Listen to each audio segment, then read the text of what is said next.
आज बल्लूखेड़ा गांव में जो पिछले 14 सितंबर से हमारा अनिश्चितकालीन धरना प्रदर्शन अफोर्डेबल भवनों में चल रहा है, उसको लेकर के किसान यूनियन की एक पंचायत का आयोजन किया गया और सर्वसम्मति से निर्णय लिया गया कि ज्ञापन अथॉरिटी विभाग को भिजवाया जाए।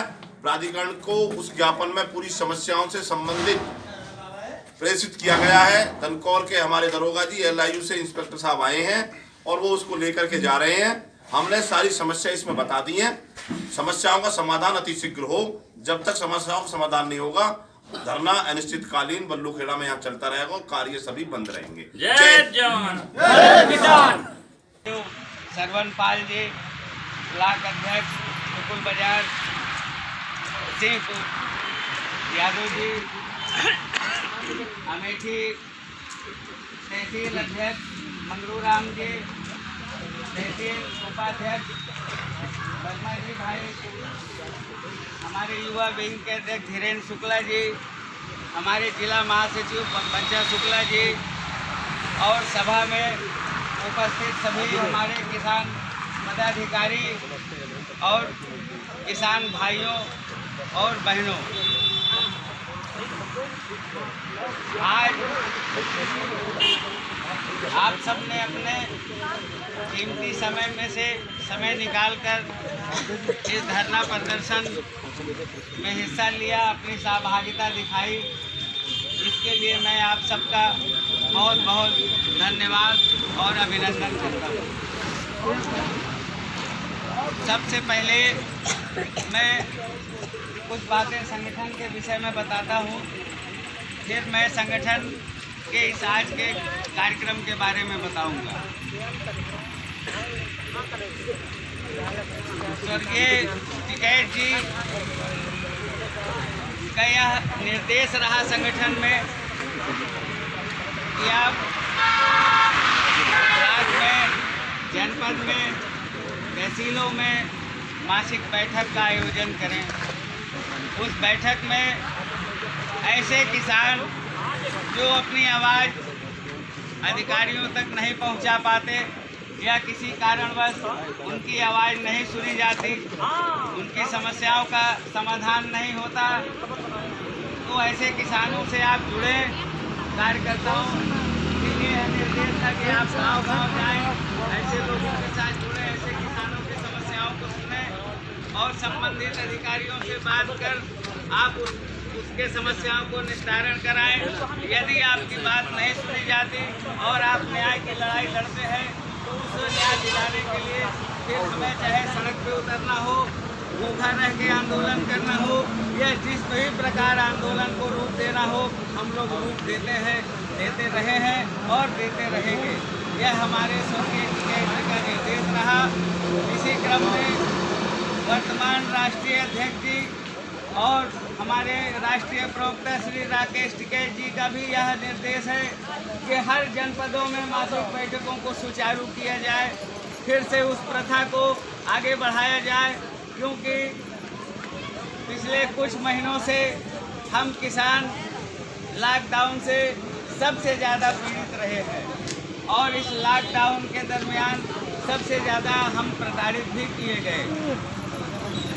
तो अपनी आवाज़ को शासन प्रशासन तक पहुंचाने के लिए इस बैठक को फिर से सुचारू किया गया और आपके जनपद में यह बैठक सुचारू किया जा चुका है। आज यहाँ मुसाफिर खाना ब्लॉक में जो आज हम लोग कादू नाला शहीद स्मारक पे जो इकट्ठा हुए, इसका मेन विषय रहा है जो अभी भारत सरकार के द्वारा नए 3 कृषि अध्यादेश लाए गए हैं, उनके विरोध प्रदर्शन में हम लोग आज यहाँ एकत्रित हुए हैं। मित्रों, अब आप कहेंगे कि यह कृषि बिल क्या है, क्यों हम इसका विरोध करें, ये हमारे फायदे के लिए है या नुकसान के लिए है? क्योंकि मित्रों, हम किसान अपने खेती बाड़ी और अपने पेट पालन में ही लगे रहते हैं। हमारे पास इतना समय नहीं होता कि हम राष्ट्रीय राजनीति करें, लोकसभा की राजनीति करें, विधानसभा की राजनीति करें, हम योजनाएं तय करें, वो अधिकार हमारे पास नहीं है। लोकतंत्र में हमें अधिकार मतदान करने का मिला, हम मतदान करते हैं, हम सरकार चुनते हैं कि वो हमारे के लिए अब नीति निर्धारण करे, योजनाओं का निर्माण करे। हम अपने कार्यों में लगे रहते हैं किसान भाई, परंतु आज सभी कार्यों को छोड़कर हम लोगों को आज सड़क पर इकट्ठा होना पड़ा, क्योंकि भारत सरकार किसानों की हितैषी सरकार अपने आप को कहती है।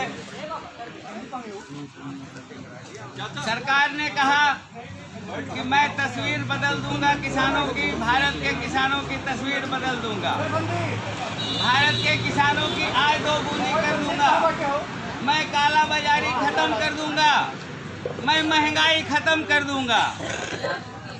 हमारे माननीय प्रधानमंत्री जी जब भी किसी भी सभा में उपस्थित हुए, प्रस्तुत हुए, हर मन से उन्होंने ये कहा कि हम किसानों के सच्चे हितैषी हैं। जय जवान, किसानों की आय दोगुनी कर देंगे, हम किसानों की तकदीर बदल देंगे।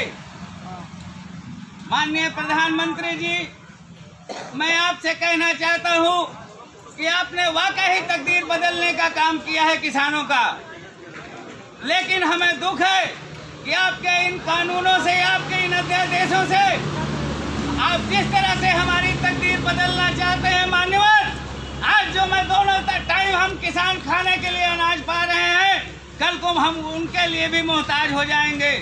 आदरणीय प्रधानमंत्री जी, यदि आपने तीनों कानूनों में, हम भारतीय किसान यूनियन किसी भी लोकतांत्रिक तरीके से लाए गए किसी भी कानून का विरोध कभी नहीं करते, क्योंकि सरकार कानून लाती है हम किसानों के सुविधाओं के लिए, हम किसानों के लाभ के लिए, हम किसानों की समस्याएं दूर हो इसके लिए।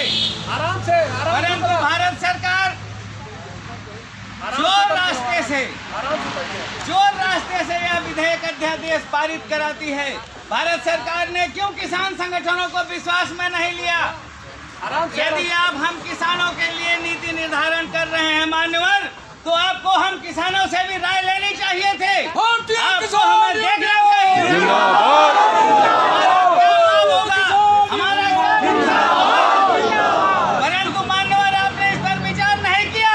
आपने चंद पूंजीपतियों को लाभ पहुंचाने के लिए, आपने कुछ कारपोरेट घरानों को लाभ पहुंचाने के लिए, मंडी परिषद व्यवस्था को समाप्त करने के लिए, MSP व्यवस्था को समाप्त करने के लिए साजिश रचते हुए इस अध्यादेश को ले आया।